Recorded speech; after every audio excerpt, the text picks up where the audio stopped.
하시니 감사합니다. 주님, 주님의 이름을 부를 때 우리 마음 가운데 주님의 마음이 임합니다.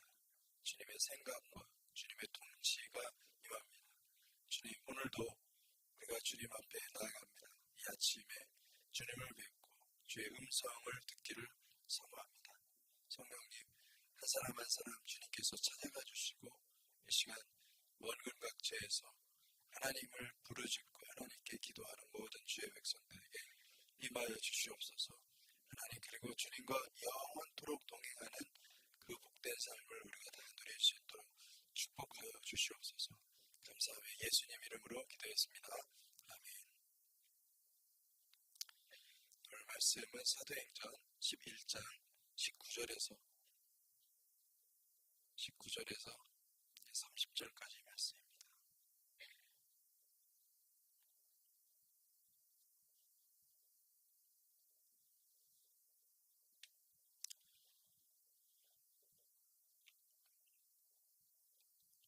(19절에서 30절까지의) 말씀 함께 읽도록 하겠습니다. 함께 교독하겠습니다. 그때에 스데반의 일로 일어난 혼란으로 말미암아 흩어진 자들이 베니게와 구브로와 안디옥까지 이르러 유대인에게만 말씀을 전하는데 그 중에 구브로와 구레네 사람 안디옥이 이르러 헬라인에게도 말하여 그 주 예수를 전파하니 주의 손이 그들과 함께 하심에 수많은 사람들이 믿고 주께 돌아오더라. 예루살렘 교회가 이 사람들의 소문을 듣고 바나바를 안디옥까지 보내니 그가 이르러 하나님의 은혜를 보고 기뻐하여 모든 사람에게 굳건한 마음으로 주와 함께 머물러 있으라 권하니 바나바는 착한 사람이요 성령과 믿음이 충만한 사람이라. 이에 큰 무리가 주께 더하여지더라. 바나바가 사울을 찾으러 다소에 가서 만남에 안디옥에 데리고 와서 둘이 교회에 1년간 모여 있어 큰 무리를 가르쳤고 제자들이 안디옥에서 비로소 그리스도인이라 일컬음을 받게 되었더라.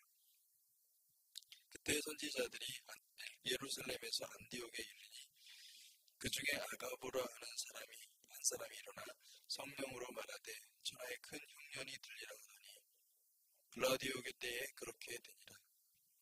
제자들이 각각 그 힘대로 유대에 사는 형제들에게 부조를 보내기로 작정하고 이를 실행하여 바나바와 사울의 손으로 장로들에게 보내니라. 아멘.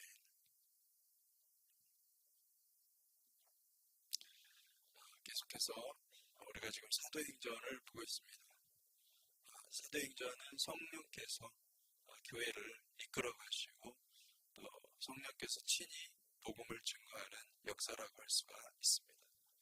처음에는 사도들이 유대인들에게만 복음을 전했습니다. 왜냐하면 그들은 유대인이었고 또 예수 그리스도께서 바로 유대 땅 한복판 예루살렘에서 십자가에 달려 죽으셨기 때문에 그들이 사역한 지역은 예수의 제자들이 사역한 지역은 유대였고 유대 땅이었고 그리고 또 복음이 이 토라를 중심으로 해서 토라를 믿는 그 중심에서 선포된 것이기 때문에 그렇게 생각하고 그렇게 사실은 복음을 증거했었습니다. 그런데 고넬료 사건, 사도행전 10장에 있는 그 고넬료 사건은 굉장한 충격이었습니다. 왜냐하면 친히 하나님께서 베드로에게 나타나셔서 베드로에게 환상을 보여주셨어요. 환상을 보여주시고 너희가 하나님이 거룩하고 하나님이 구별한 것을 선하다고 깨끗게 하신 것을 네가 부정하겠다고 하지 말라. 그 음성을 듣고 그 놀라운 사건이 일어난 것입니다. 베드로는 생각을 바꿨습니다. 자기의 그 관점을 바꿨습니다. 자기가 원래 가지고 있었던 생각, 확신을 바꾸고 그걸 완전히 깨뜨려서 주님의 명령, 주님의 말씀을 따라서 내가 복음을 증거해야 되겠다. 그래서 이방인이지만 토라에 대해서 잘 알지 못하고 그리고 또 유대 풍습에 대해서 전혀 알지 그렇지만 그에게 복음을 증거했을 때 주의 음성을 듣고 순종했을 때 성령이 임하는 것을 보았어요. 그러니 베드로가 충격을 받은 거죠. 그렇다고 한다면 지금 주님은 복음을 이방인에게 가지고 가서 복음을 증거하는 것이 주님의 뜻이구나. 주님이 원하시는구나. 성령님이 원하시는구나. 여러분, 성령님의 원하시는 것을 행하는 저와 여러분들이 되시기를 바랍니다. 교회가 가장 중요한 것이 무엇인가? 교회가 숫자적으로 부흥하고 성도들에게 생명의 역사가 나타나는 거 너무나 중요하죠.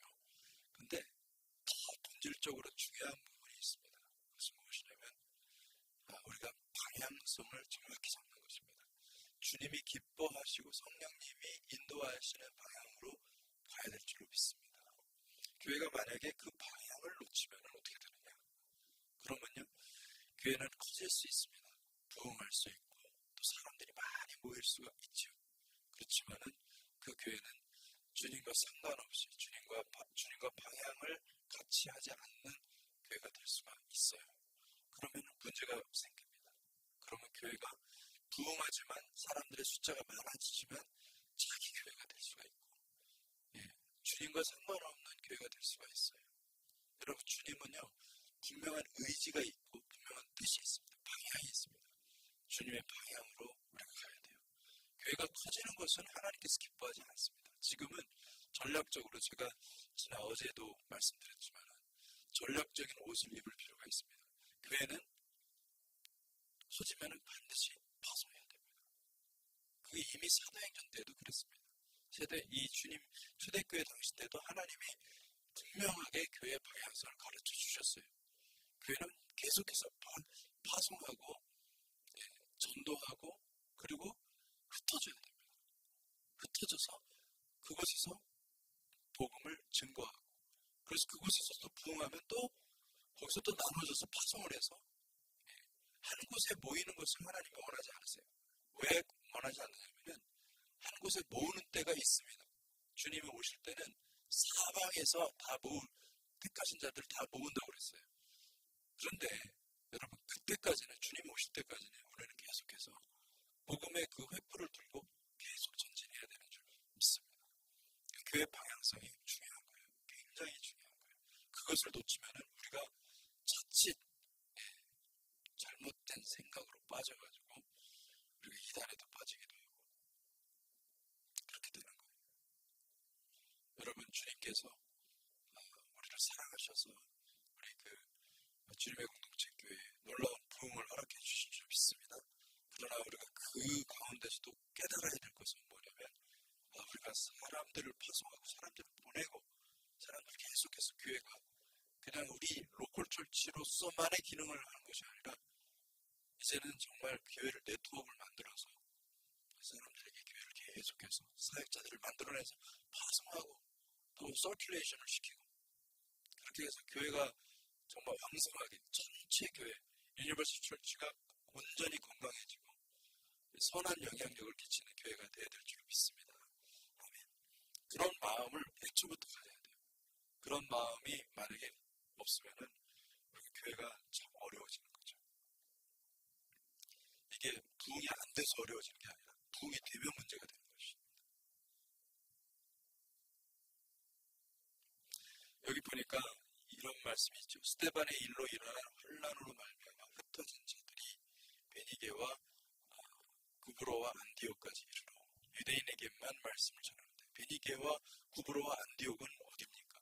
터키, 오늘날의 그 소아시아, 그러니까 유럽 지역, 유럽까지도 퍼진 거예요.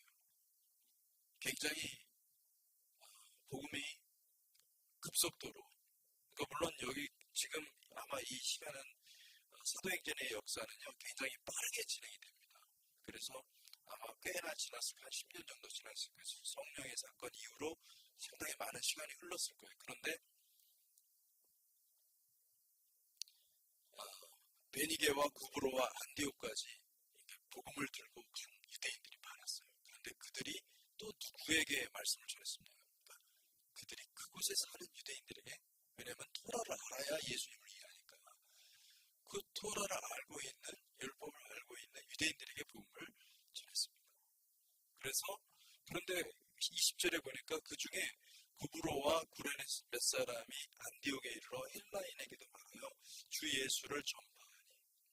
그들이 안디옥에서 헬라인, 그러니까 여러분 여기도 보면은 좀 그런 표현이 나옵니다.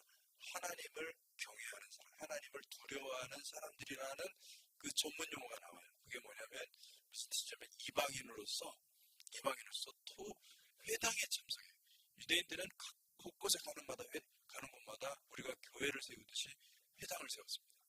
그 회당에서 그들이 모여서 같이 토라를 읽었거든요. 그런데 그 토라를 읽는 그 회당에 유대인들만 온 것이 아니라 이방인들도 왔었던 거예요. 이방인들도 유대인이 믿고 있는 이 종교, 그러니까 당시에는 유대 종교라고 말을 하지가 않았습니다. 근데 어쨌든 토라를 읽고 토라의 말씀대로 살고자 하는 그것이 너무나 놀랍고 새로웠어요. 그래서 그들은 똑같이 유대인이 아니지만 토라를 읽고 토라대로 말씀대로 살려고 애를 쓰는 사람들이 있었습니다. 그 중에 한 사람이 누구였냐면 고넬료였던 거죠. 근데 고넬료 같은 사람들이 이방인으로서 많았던 거예요. 그 당시에. 그러니까 그런 사람들에게도 복음이 증거되는 거죠. 근데 놀라운 것은 그들이 복음을 받고 그들도 똑같이 성령을 받은 것이 유대인들에게는 놀라운 것이었습니다. 아니 하나님의 역사는 이들에게도 성령을 주시는 걸 보니 하나님의 역사는 바로 이들에게 복음을 증거하는 것이구나. 그들이 그렇게 깨닫게 된 것입니다. 21절을 주의 손이 그들과 함께 하시면 수많은 사람들이 믿고 주께 돌아오더라. 여러분, 이게 지금 성령께서 행하시는 일입니다. 성령께서 이방인에게도 복음을 열기 시작을 했고, 그뿐만 아니라 성령의 역사는 유대인들뿐만 아니라 이방인들까지도 놀랍게 변화되는. 그러니까 사도행전 1장 8절에서 예루살렘과 사마리아와 땅끝까지 이르러 내 증인이 되리라 하신 그 말씀은 당시에 디아스포라 유대인들이 땅끝까지 퍼져 있다고 믿고 있었습니다. 그 땅끝은 그때 말하는 그 땅끝은 유럽이었어요. 그런데 하나님의 말씀의 그 땅끝은 유럽이 아니었습니다. 그 땅끝은 뭐냐면 이방 모든 나라, 열방을 품고 있었던 거예요. 하나님은 열방 모든 나라에 복음을 증거하는 것이 하나님의 뜻입니다. 한 사람도 복음을 듣지 않으면 안 돼요. 모두가 복음을 듣는 것이 하나님의 뜻임을 믿으시기 바랍니다. 그러니까 하나님의 말뜻을 우리는 하나님의 말씀의 뜻을 사도들도 정확히 알지 못했었던 거죠. 그렇게 말씀하시는 땅끝까지로 내 증인이 되리라 하는 것이 그러면은 유대인들을 구원하시기 위해서 땅끝까지 유대인들을 다 구원하시겠구나 이렇게 생각을 했었던 거예요. 그 당시만 해도. 그런데 마음이 바뀐 겁니다. 아니다. 땅끝은 바로 헬라인이었구나. 이방인이었구나. 그렇다고 한다면 복음이 선교의 역사를 다시 써야 되는 거죠. 여러분, 우리가 선교를 위해서 기도해야 됩니다. 지금은 땅끝이 어디로 바뀌었습니까? 땅끝이요. 무슬림들이에요. 무슬림들이 아직 이슬람권이죠. 그들이 아직 복음을 받지 않은 사람들이 많습니다. 그리고 동시에 또 우리가 같이 기도해야 될 것이 뭐냐면은 그렇게 하나님의 말씀을 알고 있다고 하는 그 유대인들이 아직 초롱성같이 가나안 땅의 그 여리고성과 같이 문빗장을 완전히 걸어잠그고 지금 열지를 않고 있어요. 여러분, 그곳에 복음이 선포되어야 될 줄로 믿습니다. 그래서 주님의 복음이 왕성하게 전파되어서 교회가 새롭게 되어야 될 줄로 믿습니다. 그리고 22절에 보니까 예루살렘 교회가 이 사람들의 소문을 듣고 바나바를 안디옥까지 보내니 그가 이르러 하나님의 은혜를 보고 기뻐하여 모든 사람에게 굳건한 마음으로 주와 함께 머물러 있으라 원하니. 바나바는 착한 사람이요 성령과 믿음이 충만한 사람이라. 이에 큰 무리가 주께 더하여지더라. 그러니까 놀라운 성령의 역사는 이 하나님의 사도들, 바나바가 이 사도죠. 왜냐하면 바나바는 사도라는 말을 안 썼지만은 사도라는 말이 무슨 말입니까? 사도는 샬리아흐라는 말입니다. 보냄을 받은 사람. 예루살렘에 있는 공동체에서 파송을 한 것입니다. 파송을 해서 당신이 가서 하나님의 뜻을 전하라. 그러니까 직접적인 예수 그리스도께서 파송하신 12사도는 아니지만은 그도 파송을 받아서 선교사로 파송을 받아서 샬리아우로 파송을 받아서 어디로 간 것입니까? 이곳 그 안디옥까지 보내서 그곳에서 복음을 증거하는 것입니다. 그리고 25절에 보니까 바나바가 사울을 찾으러 다소에 가서 만나며 안디옥에 데리고 와서 둘이 교회에 1년간 모여있어 큰 무리를 가르쳤고 제자들이 안디옥에서 비로소 그리스도인이라 일컬음을 받게 되었더라. 여러분, 교회에 1년간 모여있다 이런 표현을 했지만 교회라는 말이요, 이 건물의 교회를 말하는 게 아니었습니다. 초대교회에서는 어떤 한 장소를 말하는 게 아니라 교회에 1년간 모여있어 큰 무리를 가르쳤다 이 말은요, 이들이 회당 중심으로 해서 가정에서 계속해서 모였습니다. 그러니까 큰 무리를 가르쳤다는 것은 뭐 한 10명에서 30명 되는 그 무리들이 절대 큰 무리는 아니죠. 그런데 그런 작은 무리들에게 가르치고 또 다른 무리를 찾아가서 또 가르치고 또 저쪽 가정에서 뭐 했으면 거기서 또 뭐 가르치고 계속 돌아다니면서 순회하면서 가르쳤던 거예요. 그래서 모임 사람들이 어마어마하게 많았던 거예요. 그러니 얼마나 많은 사람들을 복음을 전했을까. 그리고 2년 동안 1년간 그곳에서 바울이 안디옥과 아마 안디옥 바나바는요, 바울이 티칭의 은사가 있다는 것을 너무나 잘 알았던 것 같아요. 그래서 이 사울을 통하여서 엄청난 성령의 역사가 일어나는 것을 이미 바나바가 알고서 안디옥에서 가르칠 수 있도록 그렇게 한 것입니다. 그리고 나중에 보시면은 이제 그 안디옥 교회에서 파송을 받습니다. 선교사로, 다시 말하면은 그가 이제 바깥으로 나가서 이방인을 위한 사도로 공식적인 임명을 받고 파송을 받습니다. 할렐루야. 여러분, 우리 교회도 이런 놀라운 부흥의 역사가 일어나기를 주님의 이름으로 축복합니다. 주님의 공동체 교회가 지금은 뭐 이렇게 크지도 않고 또 어떻게 보면은 우리가 무엇을 할 수가 있습니까? 이렇게 또 질문할 수가 있어요. 근데 저는 그렇게 생각하지 않습니다.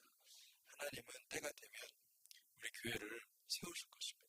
우리 교회를 기름 부어서 사용하실 것입니다. 그런데 여러분, 우리가 그때까지 준비하셔야 돼요. 잘 준비하셔야 돼요. 우리가 가서 앞으로 사역할 그 사역지는 우리가 모르죠. 그렇지만 성령께서 때가 되면 알려주실 거예요. 그리고 부흥의 그 기수가 될 겁니다. 부흥의 횃불을 붙잡고 그것을 가지고 나아가는 사람들이 될 것입니다. 여러분, 하나님의 정도를 사용하실 것이에요. 그것을 사모하십시오. 그 열정을 여러분들이 다시 불붙여 주십시오. 간구하십시오. 27절에 보니까 그때에 선지자들이 예루살렘에서 안디옥에 이르니 그 중에 아가보라 하는 한 사람이 일어나 성령으로 말하되 천하에 큰 흉년이 들리라 하더니 글라우디오 때에 그렇게 되니라. 제자들이 각각 그 힘대로 유대에 사는 형제들에게 구조를 보내기로 작정하고 이를 실행하여 바나바와 사울의 손으로 장로들에게 보내니라. 아마 이제 그 선교의 그 중심지, 선교 센터가 되는 곳이 바로 예루살렘이었죠. 근데 예루살렘에서 아마 그 선지자 그룹 당시에도 예언자 그룹이 있었던 것 같아요. 예언자 무리들이 있어서 그들이 계속해서 기도하고 훈련하고 하나님과의 그 친밀함 속에 거하면서 주님의 음성을 듣기를 사모하는 사람들이 아마 그 제자들 가운데 많이 있었던 것 같아요. 근데 그들이 같이 계속 기도하다가 성령께서 음성을 주셔서 가라고 안디옥으로 보내신 거예요. 그래서 안디옥에서 가가지고 그곳에 성령에서 뭐라고 말합니까? 성령께서 안디옥 천하에 큰 흉년이 들리라. 근데 그렇게 그대로 되는 놀라운 일이 일어난 것이죠. 이것이 굉장히 중요한 사건입니다. 왜냐하면 여러분 교회는요 예언자가 있어야 됩니다. 예언자 그룹이 있어야 됩니다. 근데 예언자 그룹은 이 로컬 철치를 섬기는 사람들이 아닙니다. 우리는 예언할 수 있어요, 여러분. 각자 개인적으로 퍼스널 프로페틱 미니스트리를 할 수가 있어요. 그거는 은사예요. 예언자는 다릅니다. 예언자는 은사하고 다른 거예요. 그 직임이에요. 사도, 선지자, 목사, 교사로 불렀어요. 근데 그 예언자는 퀄리파이드 해야 돼요. 교회에서 퀄리파이드 해야 되고 하나님과의 친밀함의 강도가 어마어마하게 깊어야 돼요. 사실은. 그래서 예언자들은요. 그들이 말하면 그렇게 되는 겁니다. 이게 놀라운 것이죠. 할렐루야. 하나님이 이런 예언자들도 세우십니다. 아멘. 사도들도 세우시지만은 예언자들도 세우시고 그 예언자들이 말씀할 때 여러분 그 예언자들이 그 말은 정말 지금 뭐 예언자들 오늘날도 예언자들이 많이 있죠. 미국 내에서도 그렇고 많은 예언자들이 있지만은 그들이 다 예언자인지는 모르겠어요. 근데 예언자들의 말은요. 적어도 정말 한 70%, 80%는 정확성이 있어야 돼요. 이게 무슨 말씀이냐? 지금 예언자들은 50%도 안 됩니다. 맞는 게. 자칭 예언자라고 하시는 분들이. 그만큼 우리의 그 예언 사역이 다시 정화가 돼야 되고요. 하나님의 치유가 필요하고 예언 사역 자체가 문제가 있는 것이죠. 여러분 예언 사역이 일어나야 될 줄 믿습니다. 그런데 예언자도 선지자도 일어나야 돼요. 선지자도 일어나야 돼요. 그들의 말이 하늘 땅에 떨어지지 아니하고 하늘에서 선포된 그것이 그대로 이 땅에서 열매 맺는 것들을 봐야 돼요. 그래서 그런 일들이 일어나야 될 줄 믿습니다. 그리고 보니까 이제 여기 보니까 30절에 보니까 이를 실행하여 바나바와 사울의 손으로 장로들에게 보내니라. 유대에 사는 형제들이 그러니까 특별히 예루살렘에 사는 형제들이 굉장히 가난한 형제들이 많았습니다. 왜냐하면은 원래 예루살렘은요 예루살렘에서 우리가 이제 그 유대인들은 구조적으로 어떻게 되냐면 헌금을 예루살렘 성전에 보냈어요. 그래서 성전지기에서 왜냐하면 예루살렘 성전이 바로 종교의 중심이고 무엇보다도 구제의 중심이었어요. 구제 중심이지. 가난한 사람들이 많이 모였어요. 그래서 그들에게 그 먹을 것과 여러 가지 필요한 이 생필품들을 제공해 주면서 교회 그 예루살렘에 있는 사도들은 복음을 증거했던 것입니다. 그래서 어떻게 했습니까? 어떻게든 이방에서 헬라에서 다양한 그 지역에서 그 모아진 헌금을 사도들이 보낸 어떤 사람을 통하여서 헌금을 거둬들여서 그 가난한 사람들을 도와주고 그렇게 한 사역을 한 것을 볼 수가 있습니다. 여러분, 교회가 이렇게 하나가 되어 있었습니다. 교회가 이게 네 교회, 나 교회, 이 교회 이런 교회가 개념이 없었어요. 옛날에. 그리스도의 교회만 있었어요. 그래서 다음에 다른 사람 저기 모여있는 저기 교회가 이름이 없었어요. 이름이라는 게 없었어요. 그냥 주님의 교회였어요. 예수 그리스도의 공동체였어요. 그래서 그 교회가 어려워지면은 도와주는 거죠. 그리고 여기 장로들에게 보낸다고 그랬는데 여러분 오늘날은 장로들이라는 개념이 장로교에서 만들어진 것 같아요. 네. 근데 장로라는 말은 엘더라는 말이잖아요. 그죠? 엘더는 유대인들에게서 엘더의 개념은 뭐냐면 연장자인데 지혜가 많은 사람을 말하는 거고요. 통찰력이 있는 사람을 말하는 거고, 그리고 성문 앞에서 사람들의 일들을 판단할 줄 아는 사람이었어요. 왜냐하면 하나님의 말씀이 충만했기 때문에, 성령에 충만하여서 하나님의 말씀을 너무나 잘 알기 때문에 분별할 줄 알고, 그리고 사리 분별이 명확해서 하나님의 뜻을 알아서 하나님의 뜻대로 말하면 그대로 해결되는 그런 사람들이 장로였어요. 근데 오늘날 우리는 장로는 어떻게 하냐면 일종의 직분으로 생각합니다. 그죠? 교회에서 오랫동안 공직하면서 성실하게 섬겨서 또 헌금도 많이 하고 그렇게 해가지고 장로 직분을 받고 이런 개념으로 생각을 하니까 장로의 원래 해야 되는 그 사명, 어떤 그 역할을 잃어버리는 경우가 많습니다.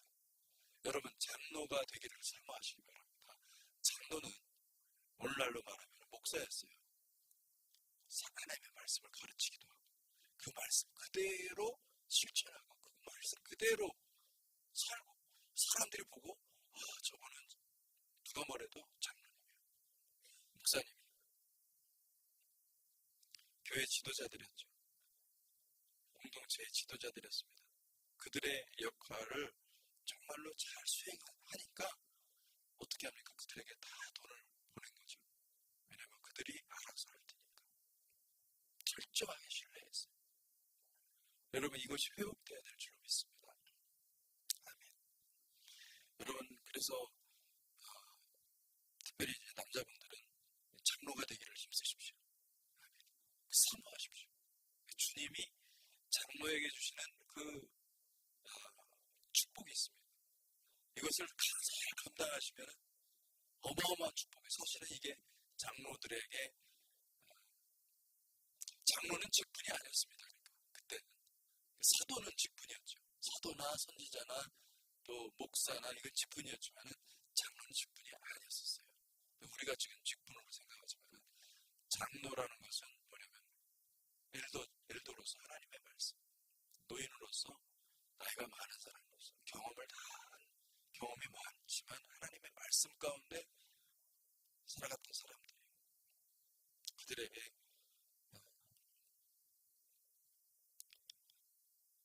이 부조를 보내는 것을 볼 수가 있습니다. 이 부조라는 것은 뭐예요? 헌금이죠. 헌금을, 연보를 보내는 것을 볼 수가 있습니다. 여러분, 우리가 그렇게 해야 될 줄 믿습니다. 우리가 이제 오늘날 우리 그 시스템, 이 교회 시스템을 초대교회처럼 완전히 일치시켜서 한다는 건 불가능한 것입니다. 그렇게 할 필요도 없어요, 사실. 그런데 우리가 해야 될 것은 뭐냐면은 이 직분, 우리가 가지고 있는 그 직분 있잖아요. 집사 직분, 장로 직분, 또 목사 직분, 이런 직분들을요 맥시마이즈 해야 돼요. 원래 하나님이 세우고자 하신 그 장로에 맞도록 우리 자신을 헌신시켜야 돼요. 우리의 자신을 개혁시켜야 돼요. 그래서 거기에 맞는 장로가 되게 해주십시오. 그 하나님의 뜻하신 바 그 목적에 맞는 장로가 되게 해주십시오. 이게 저와 여러분의 기도의 제목이 되었으면 좋겠습니다. 그리고 또 집사도 마찬가지예요. 여러분, 스데반 집사 보십시오. 빌립 집사 보십시오. 그들이 얼마나 강력한 성령의 사역을 감당했습니까? 사도가 행했던 사역을 그대로 행하는 것을 볼 수가 있어요. 그런 모습이 우리가 회복이 돼야 될 줄로 믿습니다. 우리의 직분은 그대로 가지고 가야 돼요. 우리는 현대에 살고 있으니까 거기에 맞는 옷을 입은 것은 맞지만은 여러분, 우리의 직분, 가지고 있는 직분을 회복하시기 바랍니다. 그것은 한 가지입니다. 성령의 음성을 듣는 것. 성령과 함께 성령의 그 친밀함 속으로 들어가서 우리가 그 안에서 계속 우리를 새롭게 하시는 성령님을 만나야 됩니다.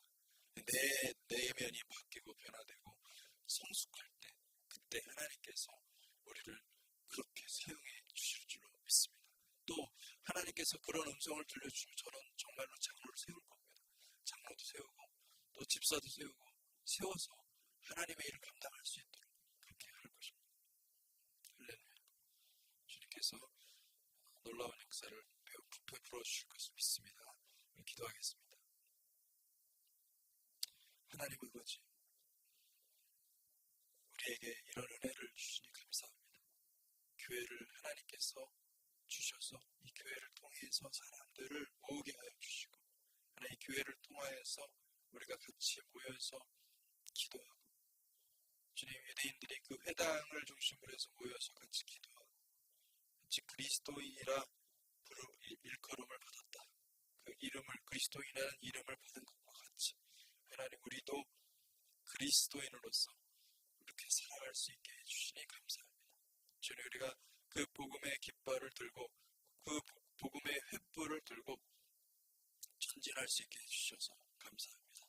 하나님, 우리를 돌아보니 우리의 상황과 형편을 돌아보니 주님 그 복음의 불이 희미해져 가고 있고, 하나님 아버지, 여러 가지 세상의 마음들, 세상의 사랑들을 우리가 받아들여서 교회가 전반적으로 약화되었습니다. 주님, 우리를 긍휼히 여겨 주십시오. 우리를 불쌍히 여겨 주십시오.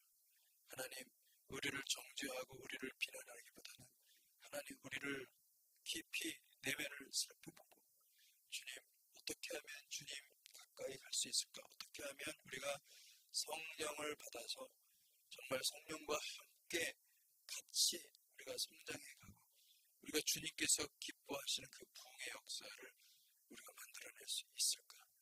하나님, 우리에게 그런 마음을 계속해서 부어주셔서 주님 계속 겸손히 주님 앞에 나아갈 수 있게 하시고, 우리가 기도의 자리에서 주님을 깊이 만나서 우리의 심령이 변화되는 역사가 있게 하여 주십시오. 우리의 내면이 바뀌어야 하나님의 일들을 감당할 수가 있습니다. 하나님은 지금도 찾고 계시는 줄 믿습니다. 정말 주님을 신실하게 바라보고 주님의 음성을 듣고자 사모하는 그 백성들을 주님도 찾고 계시는 줄 믿습니다. 주님, 우리의 심령 가운데 오셔서 우리를 변화시켜 주시고, 우리를 성령에 충만한 사람으로 하나님 우리를 거듭나게 하여 주시고 새롭게 하여 주시고, 아버지, 주의 거룩하신 은혜가 계속해서 우리 가운데 임할 수 있도록 축복하여 주시옵소서. 아버지, 감사합니다. 주님께서 기도하면서 나아갈 때 성령께서 우리를 변화시키고 고쳐주시고, 우리의 질병과 우리의 내면의 아픔들을 깨끗이 씻어주시고, 하나님 주님의 도구로 사용하여 주시고, 주님의 영광스러운 도구로 한 사람 한 사람 모두를 만들어 주시옵소서. 주님께 감사와 영광 올려드립니다. 예수 그리스도 이름으로 기도했습니다.